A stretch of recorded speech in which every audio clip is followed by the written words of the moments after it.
welcome you and thank you for joining us in celebrating this body of work that speaks volumes about a small but mighty city with powerful images and intimate words.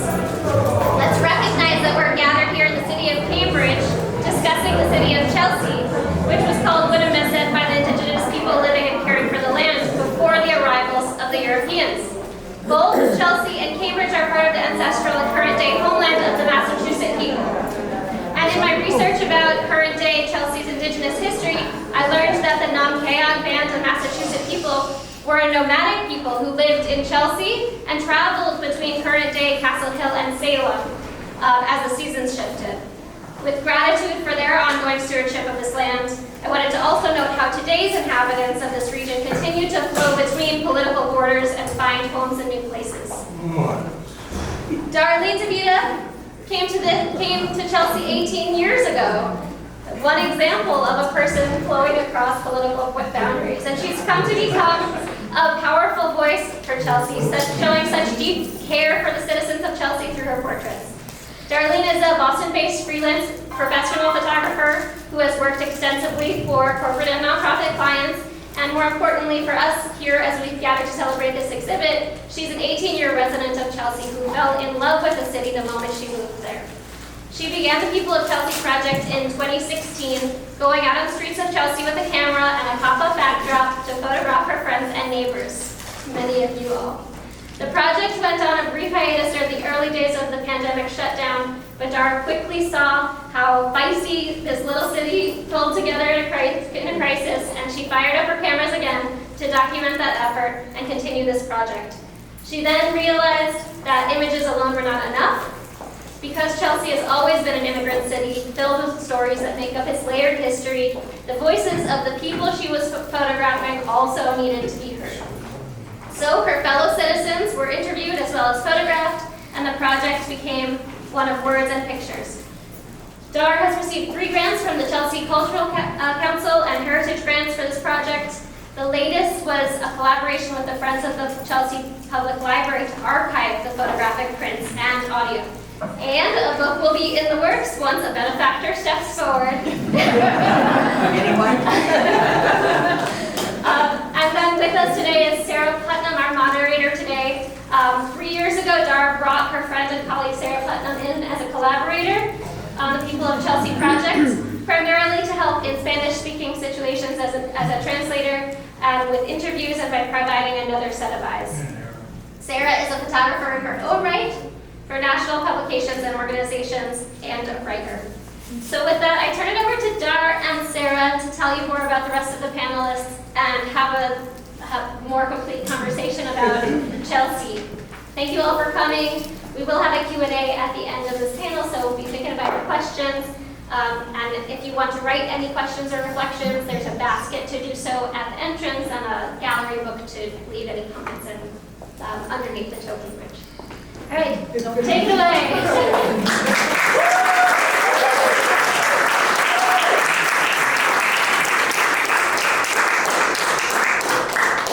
So I get to introduce the panelists. Norieliz DeJesus was born and raised in Chelsea. She's the daughter of immigrants from Puerto Rico. She's a newly elected Chelsea City Council member.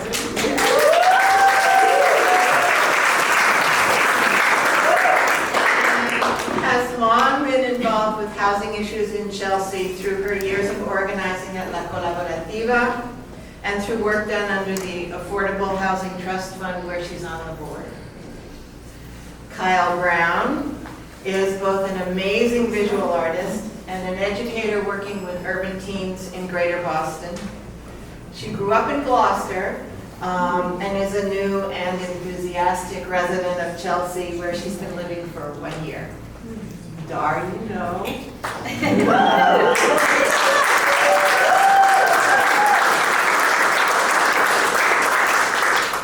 Emily Menjivar, born and raised in Chelsea, the daughter of immigrants from El Salvador.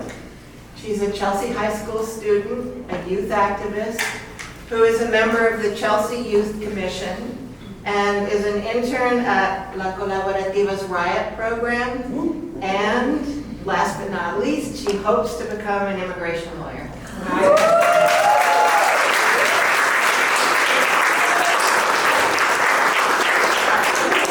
It's on the wall. Norieliz is on the wall too.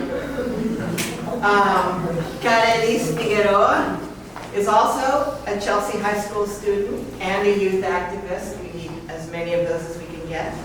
And she's the junior ambassador for the Chelsea Black community, the CBC. Her grandmother, Celeste, where's Celeste? There.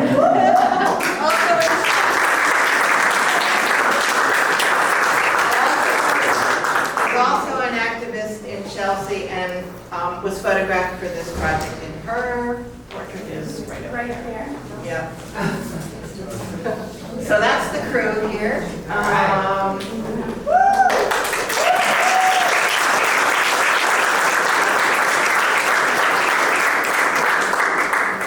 So I'm going to throw questions one at a time, and you guys can just run for it as you choose. So I'm going to start with you, Dar.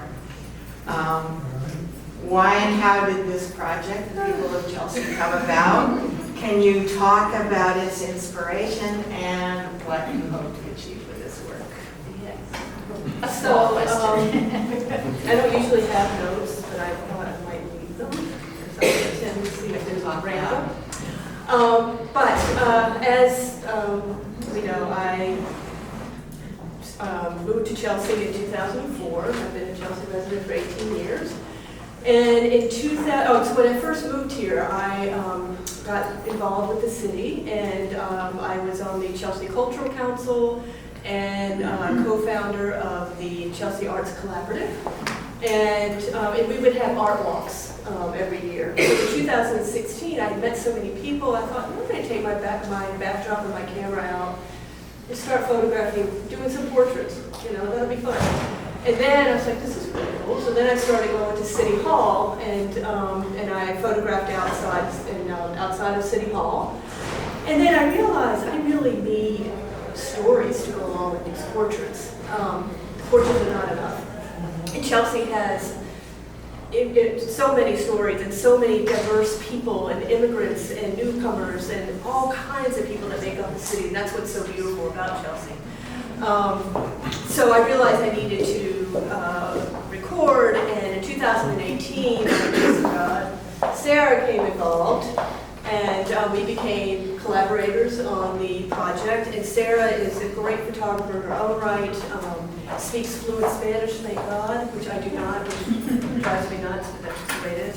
We do have full transcripts in both English and Spanish, and I did get that happy because of the Chelsea youth. Jonathan, I don't know if he's here, but and Anna were a huge help with the transcripts. Thank you.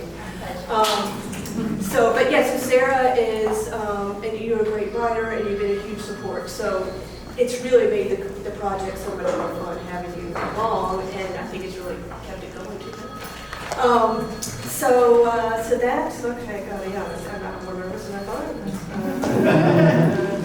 Okay, I think I'm going to lead my way into collaborating. Talking about collaborating.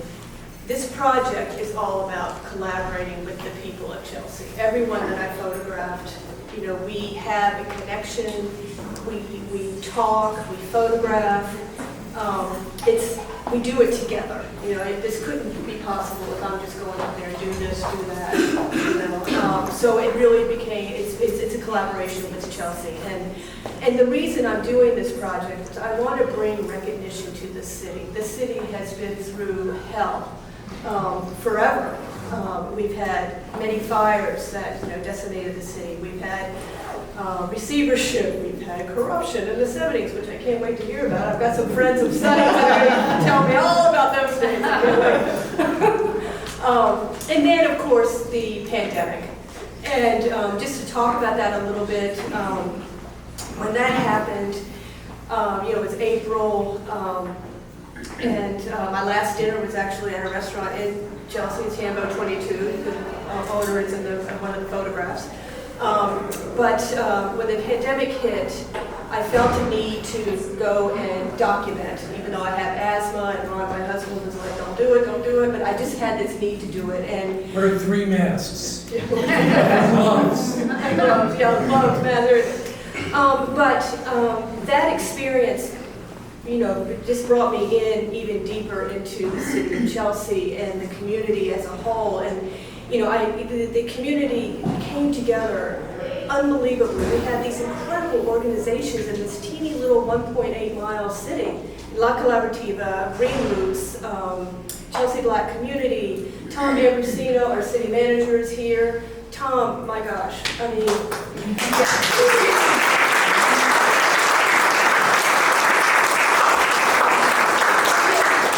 community as a whole needed to trust everyone, and that's what I saw happening. We would have 3,000 people out there in line, you know, waiting for food, but there was still joy and laughter, and I saw plenty of tears when, you know, food couldn't come on time. But the community is a family. I mean, it really is. Chelsea, really, it's bizarre, but I've heard it from other people. Chelsea is like a big family. But this show is not about the pandemic. It's about the people of Chelsea and celebrating the people of Chelsea. And I really want this project to bring recognition to this incredible city that has not had enough recognition. We're finally getting started at a silver lining, I guess if you will, from the pandemic. We're getting the recognition that we've needed. But this panel is so great. I mean, these, you know, having the Chelsea Youth, man, I've seen you guys out there. It's so cool. I mean, they're door knocking and protesting. We've had all kinds of marches, and it's great. And Kyle is new to Chelsea and fell in love with it like I did. And Norieliz, you just have been, I've just so enjoyed getting to know you and following you. And now you're my district councilwoman. So that's it. And I would love to see this project, you know, Sarah and I would love to make a book. So of course that would be the final outcome. But we've got a long way to go. I feel, even though I started this in 2016, I feel like it's just getting started, you know. And this gathering tonight just means the world to me, and I know Sarah and all of us. And we really hope that you get to know Chelsea a little bit more. And you're going to make up Chelsea. So that's it. I think I'll buy that at all.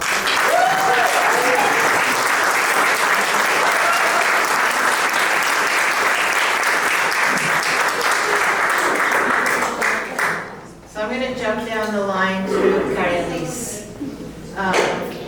So your family has been in this city for generations, and your grandmother is an activist, and her portrait is in this show.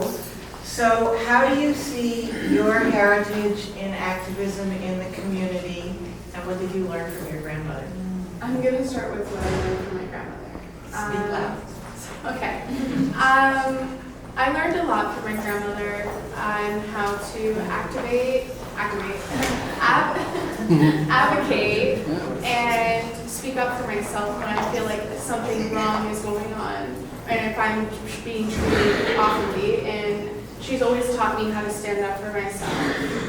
And she's told me she always has my back whenever, like, even when I'm wrong, she'll be like, okay, girl, listen, I had your back in there, but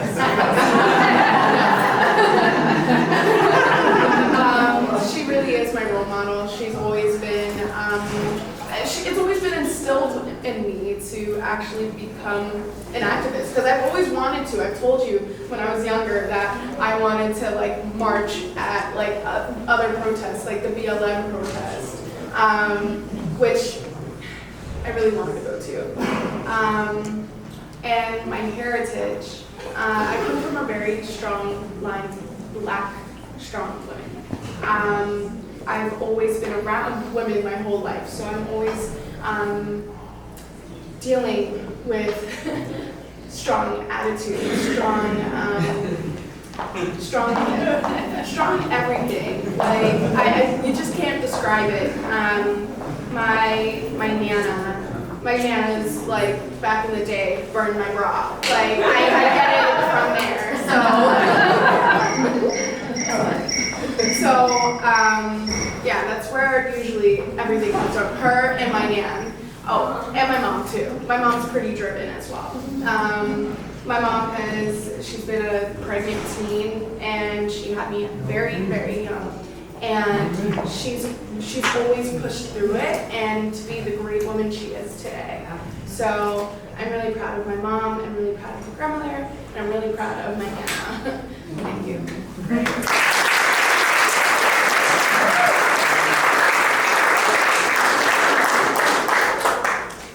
So, Emily, you're a youth activist currently at the Chelsea High School. And we know that the high school went through a really difficult time in the 1990s when it was put under receivership. How are things there now? And can you talk a little bit about the current issues that you and your peers are working on at the high school? Okay, we can talk loudly. Basically what we're trying to advocate for, me and Norieliz right now and some other Chelsea High students, is the dress code policy that's going on, as well as the e-policy that is happening in Chelsea High. From what I was able to know from my teacher in the 90s, like women would wear have to wear long skirts, they have to make sure they weren't showing any collarbone and things like that. And even now with the dress code, they don't really have any certain description of what is provocative clothing or what's distracting clothing.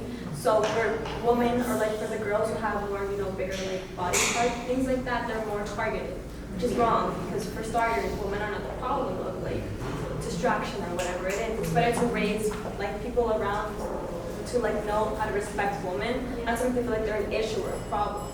It's been happening for way too long now. We're in a new generation and it needs to stop.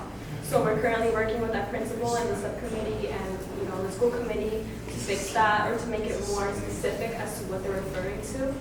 And we're currently working on the e-policy where if you're you don't attend school 3 or more times, it's an excuse, you get an E and it drops your grade from let's say you have an A to a D, which is really hard to bring it back up. And as someone who works and does a lot of stuff in my community, it's hard for me to make sure I'm always in school on time, make sure I'm always there at school. But if I'm doing my part of the work and getting my classes done, it shouldn't really affect my grades. There's also kids who have to drop off their little siblings to school every morning. There are kids who have to babysit their kids, even their siblings after school. And if you don't recognize that these kids don't have a normal life, then a kid in the Bronx, in the suburbs and things like that in Prattville, then it's hard for policies to make sense to kids. It makes them feel more like they're not hearing me and I'm going to retaliate if you're not listening to me. Instead of making more boundaries for kids of color, you have to understand where they're coming from. And it doesn't feel like you're understanding where they're coming from. And all you do is putting more policies on us. So definitely me, Norieliz, and other Chelsea High students are really advocating for those two things. And yeah. All right.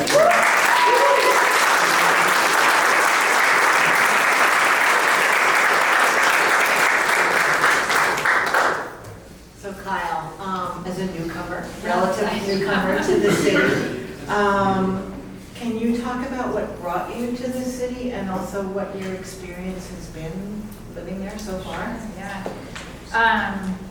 Well, first, I just want to say, as a newcomer, I'm so honored to be part of the show. So thank you for that. Because, anyway, yeah, it does feel like an honor being a new person in Chelsea and knowing, from just being here for a year and meeting so many people and the richness in the community, it has been a little overwhelming to even be up here in front of you all. So thank you for welcoming me. And so moving to Chelsea was not necessarily in the cards. Sarah said I grew up in Gloucester during a time where Chelsea were just here, don't go to Chelsea, don't go to that. Just stay away. And so it never really crossed my mind that, oh yeah, one day I'm going to be, buying a place in Chelsea and living here and or living there. And so, but what, as a lot of us know, what's happening in Boston, I'm an artist, I'm an educator. I'm getting displaced, from Boston. And I started really thinking, where do artists go? Where do they go, when they have to make a move? And, just thinking, back to they go to where the lofts are, they go to these spaces that aren't, always seen as the cream of the crop. And I started thinking about Chelsea, or just, coming kind of over. I'd been living in Jamaica Plain for a while and shifting, and really wanted to change. And I remember the moment when I was like, I need to start checking out this area. And I was on my way home from kind of having that realization, and I was going somewhere. I don't even remember where I was going, and I got lost. And I had to get off the highway, and I got over the Tobin Bridge, and I ended up driving into Chelsea. And I was just like, okay. So, I mean, you know, you could believe in coincidences or not, but that was definitely serendipity for me. And the way that, you know, I ended up finding my place again, it felt like this gift from the universe. And I really resonate with the ocean, with marine industry. I love that part of Chelsea, and my experience there, or my experience in Chelsea, has just exceeded my expectations. I just couldn't have known what I was in for in such a positive way. It makes me feel like I'm in a small town in a big city. Every time I walk down the street, there's some event going on. You know, I happened to walk down and get a friend's birthday cake on like one of the first weekends I moved here, and it was like Chelsea Day, and I was like, there's donkeys and mini golf and mariachi, and it was so amazing. I was like, I don't want to go to my friend's party.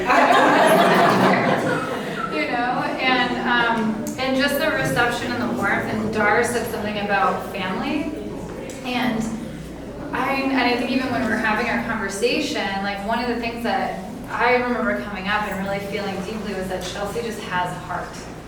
You know, Chelsea has heart, it has soul. I've felt so welcomed. I've met so many people from different backgrounds. Everyone's been welcoming.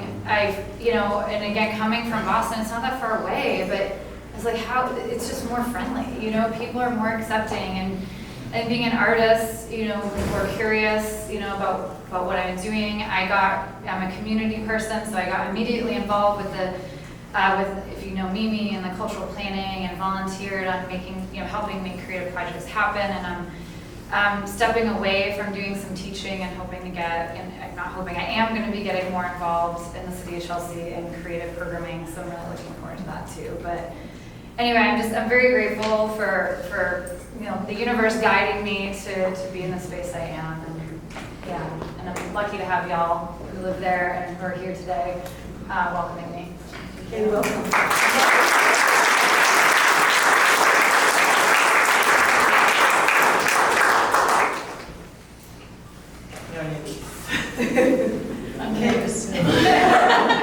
Can you talk a little bit about what you think this project says about the community, and also what this project can mean to the city of Chelsea? So I'm a Chelsea native, right? The city raised me, and for me, these pictures that were captured represent home, they represent diversity, they represent resilience, and you know, you can tell when you're walking around the room and seeing all the different backgrounds and cultures and stories, like that is just so beautiful. And the fact that it's captured and that it's going to be in the archives, and it's amazing. And for home, I say that it represents home, but it's not your typical definition of home. Like many times in communities, home, the definition of home is connected to an actual property. Where in Chelsea, under my years of organizing, home is connected to the community, right? Home is connected to the neighborhoods. It's connected to the multiple restaurants down Broadway. It's connected to the neighbors. And people don't want to let that go, right? Even throughout all the challenges that we've been seeing, you can be displaced, you can be evicted, you can go through so many hardships with your housing, and you could be sitting at a point where literally you don't have a roof over your head, but you still feel at home in Chelsea, and you refuse to leave, regardless of whatever opportunity is outside the city. And I think that is so beautiful, the fact that we have so many leaders, and I look around and so many faces that have made that a reality. The fact that our community members have such a connection to the city itself and to the safety net that we have built in the community, that is like no other, right? You don't see that in other parts of our state. And resilience, we're a small town, but we make so much noise. We're such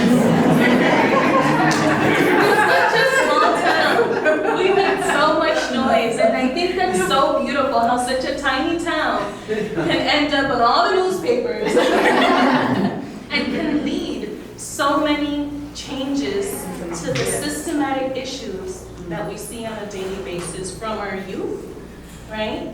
Being in the forefront, to our artists joining in collaboration, to our advocates that are up at, the municipal seats, to even our law enforcement, like we just have such a unique community, and it is captured in these pictures in a way that I'm so proud that you, Darlene, are part of our community, and Sarah. I mean, this is amazing to me. Another thing is that, Chelsea folks, even though we, home to us is the city, when we do travel out of Chelsea, we get lost. Most of us get lost. Right? The minute you throw me on Token Bridge, you better hand me a GPS. Because I can't navigate around, but we make it happen, and we just, Chelsea's everything, and we cultivate those leaders in our community that don't just want to work in our community, they want to live in our community. It's a deeper investment, and that is why our community is so special. Yeah.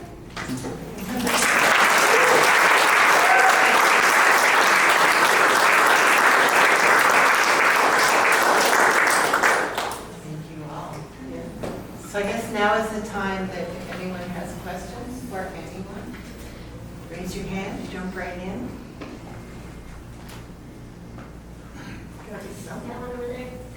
Okay, go for it.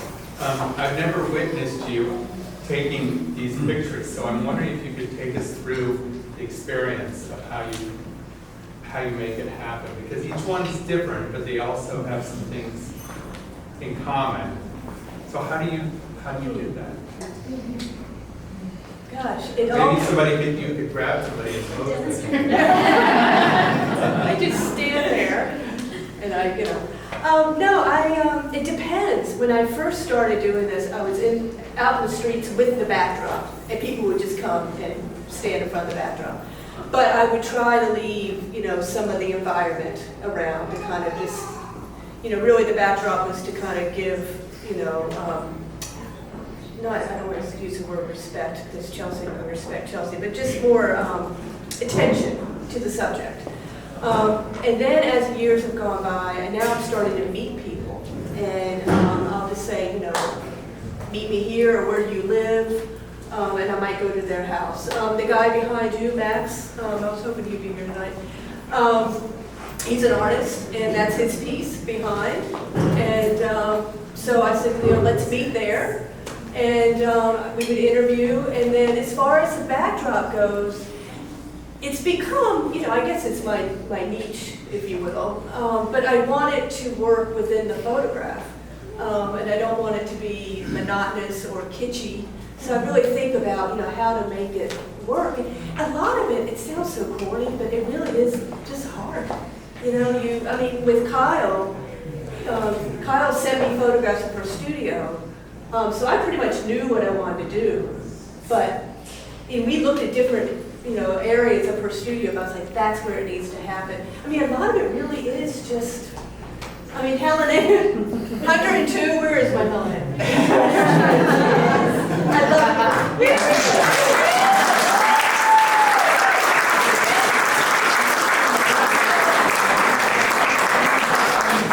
With Helen Ann, I saw the sofa here, and I'm like, oh, this is perfect, let's just put the backdrop back there, because that's something I used to do at weddings. I used to set up little love seats and do portraits, so that kind of reminded me of my wedding days.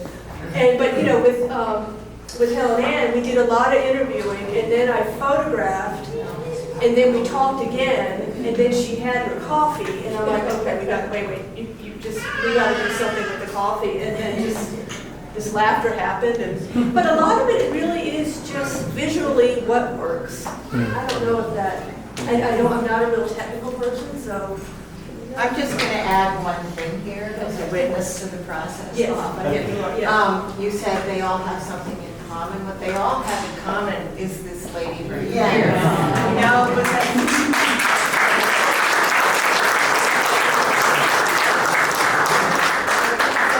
those of you who know Dar know that she just makes you feel comfortable with who you are.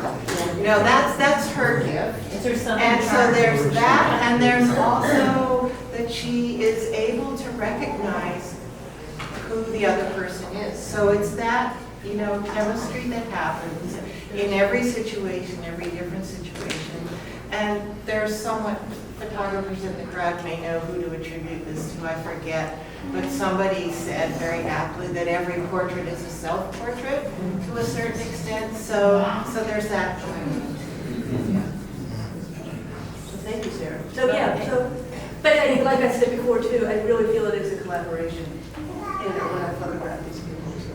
Yeah. I just want to make a comment because I met Darlene as I was shooting during the pandemic.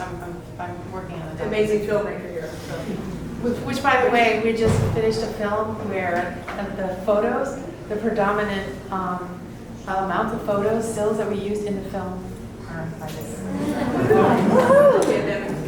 Pandemic stuff. So. But I just wanted to make a comment about your portraits and that you're not only capturing the people, but you are capturing the city. Mm-hmm. You know, even if you have these buildings peek through, because to me, I feel like I live in Chelsea now because I've been there for almost 3 years filming almost everything. And I just, these are moments that I see that I recognize, and I think that that's part of the beauty and the genius behind the photos, that it's not only the people, but the people within the context of the photos. And that's really precious. That's wonderful. Thank you. Yes. You're one of a kind, and I just wanted to make a comment as well. That I met Da because I was walking the streets and going to Revere in East Boston and going on Googling where I could borrow tripods for Black History Month. And I ended up in the art building in East Boston, and God forgive me, but it looked damned and it was boarded out, and I was like, okay, let me just try. And I went in there, and there was beautiful Da in her studio, in her space, welcoming, didn't even know me, gave me 5 tripods. I had 6 months. She never came for them, and I was like, wow, this is an amazing person that basically opened up the door, let me in, and that's who you are. So you open the door and you let people in. And folks feel that, especially born and raised in Chelsea, generational, up front all the time. And I get the feel like Emma Stone in The Help, right? Like, not because you're white or anything, but I'm like, okay, but just to hear people's story and to tell their story through a portrait means so much. And you know, you came to Chelsea, but you are Chelsea. You are us, and I love you, I respect you, and I'm just happy that you found little Chelsea by the sea. The city without trees will be a plenty now. So I appreciate you. Thank you so much.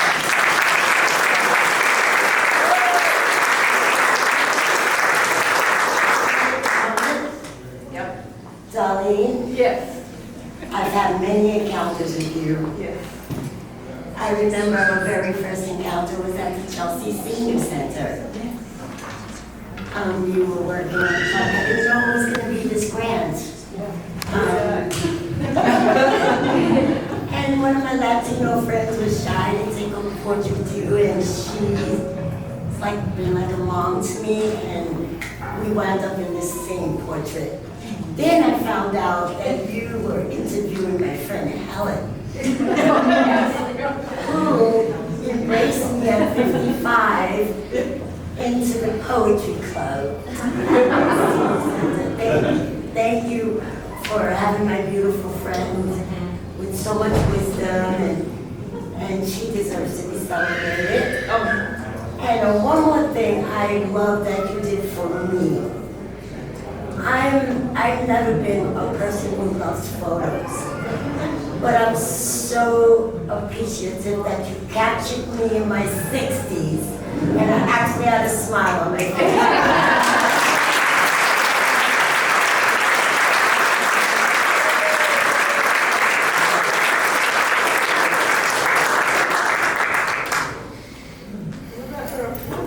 No, it's fine.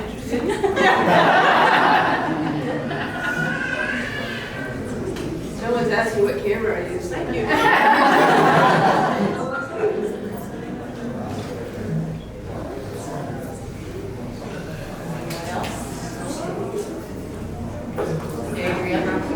Can you all maybe tell us a little bit about what you're excited to do next in Chelsea?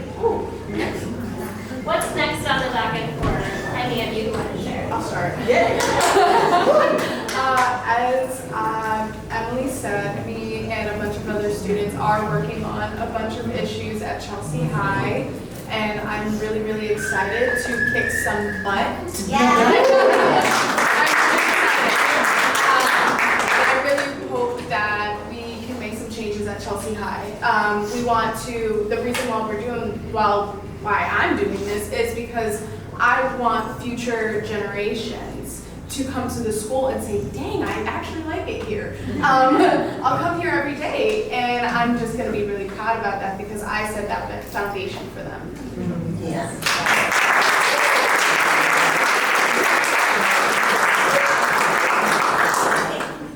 I'll go next. So yes, definitely what Carly said. I want to make sure before I leave my high school, so I'm a senior, that I make sure that this generation, the region below me, can feel comfortable where they're staying at, and they feel like they can advocate their voice. I want to pave that pathway for them. I'm definitely going to target college, so I hope that's very fun. I can make my kind of statement there as well, and make my mom proud and that's what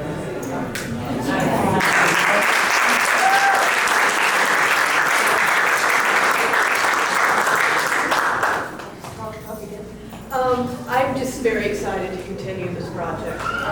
Sarah and I got another grant. This time we're going to focus a bit on businesses and old and new, like Cam and Kate's bagels, by the way, are the best in the world. But we're going to work on kind of just that aspect of businesses in Chelsea and what's going on, and gentrification is going to come into that, and we're going to learn a lot, I think, about that. We also are learning that the audio and the transcribing is, gosh, I don't know, just crazy, difficult, a pain in the ass. So we're looking for, we're going to be hiring somebody to help us with that stuff, so we're doing a lot of research and getting that under our wing. But I'm just excited, I cannot, it's funny, I go out into Chelsea and I'll meet somebody, I'm like, oh, I got a photograph. And I'm like, I can't photograph everybody. But that's where I think, as far as the project goes. And I wish I could just do this and not have to make a living on photography. Yeah, but I do, but that's okay. So the next, for me, the next thing, pretty soon in Chelsea is I'm pretty sure that I'm going to be asked to help, or I've been asked, and we're still in the works, to help out with Dia de los Muertos, making a giant puppet for a parade. So you see, if you come to that festival in the end of October, we're planning on having a parade. We actually visited a puppet maker in Boston. So I'm going to be, getting into learning how to make giant puppets for y'all.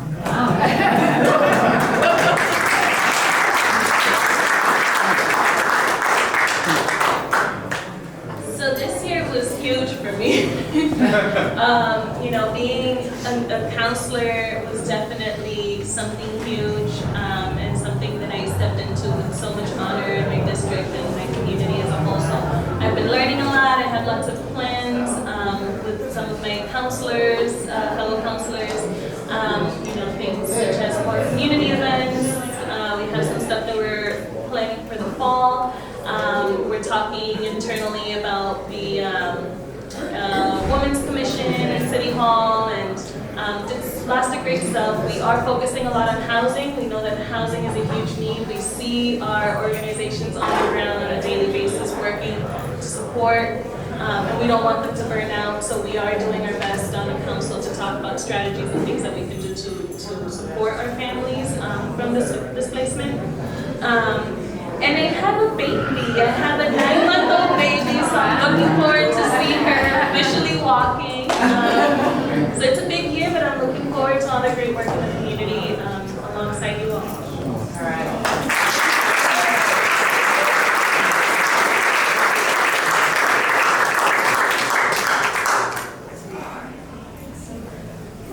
Kyle. Were you working on the project with emotions with the trees? When was that? Across from the police station in Chelsea? Did you work on that project? I did not. Oh, okay, but I did see one of your projects. Oh, yes, you did. What you did was amazing. And I would love to see more of that. Thank you. Even if you could do workshops on how to create that lovely atmosphere that we had the other night, would be appreciated. Thank you for that. And you were an amazing model for that as well. That's a great model. Amazing. So no, I appreciate that. Celeste is also an artist as well. Yes, she is. Yes. I would love to see you do some workshops on that because the kid, I think the youth and the even people in my age group, you could tell I was fascinated. I was like, I never saw anything like this before. I want to see more of this, Awesome. you know, so it would be nice to see. I appreciate that. Thank you. You're welcome. Yeah. Great.